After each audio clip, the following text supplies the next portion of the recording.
It started with a voicemail that should never have existed. On the night of October 12th, 2018, 27-year-old freelance photographer Lena Marrow left her apartment just after 9:40 p.m.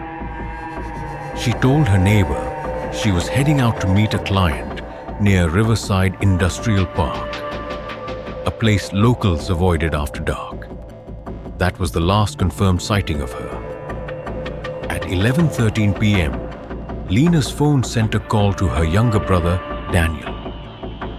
He missed it, but what he heard the next morning would change everything. The voicemail was 14 seconds long. At first, there was only static, the faint hum of wind. And then Lena's voice, calm, flat, almost emotionless. She said, "I'm still here." Then the message cut off. The problem? Lena had already been reported missing by that time, and it would only get stranger from there.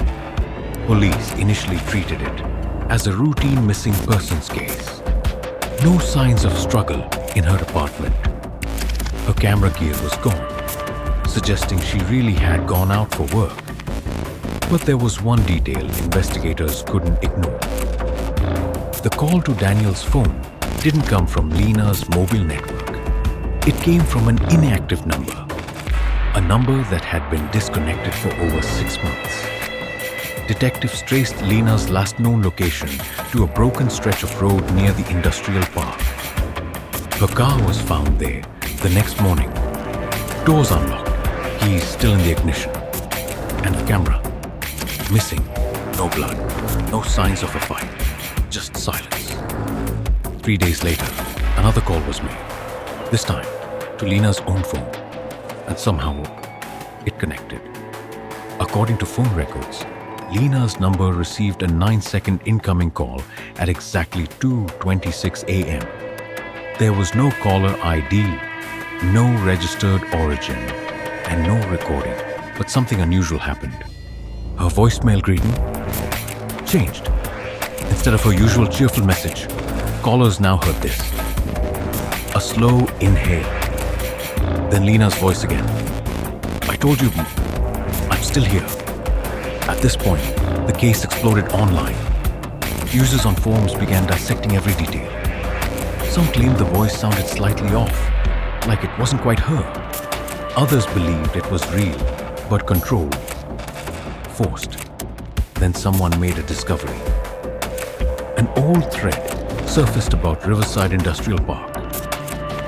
Back in 2006, a security guard reported hearing voices over the building's intercom system late at night, even though the power had been shut off.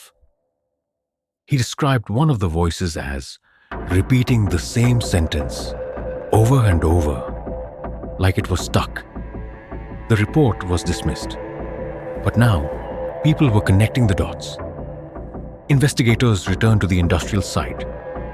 Deep inside one of the abandoned warehouses, they found something disturbing.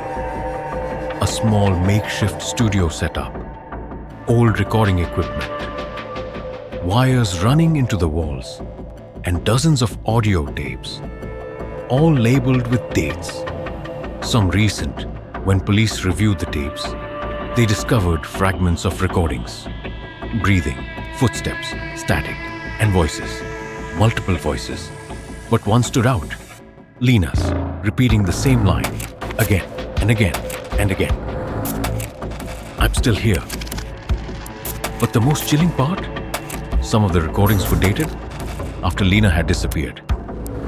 No fingerprints were recovered from the equipment. No suspects were identified. And despite an extensive search of the building, no trace of Lena was ever found.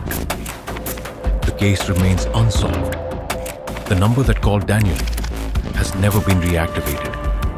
The voicemail still exists. And to this day, if you dial Lena's old number, you won't hear ringing. You won't hear silence. You'll hear breathing, followed by a voice that sounds almost human. "I'm still here."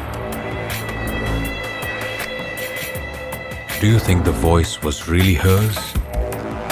Or something else? Share your thoughts in the comments.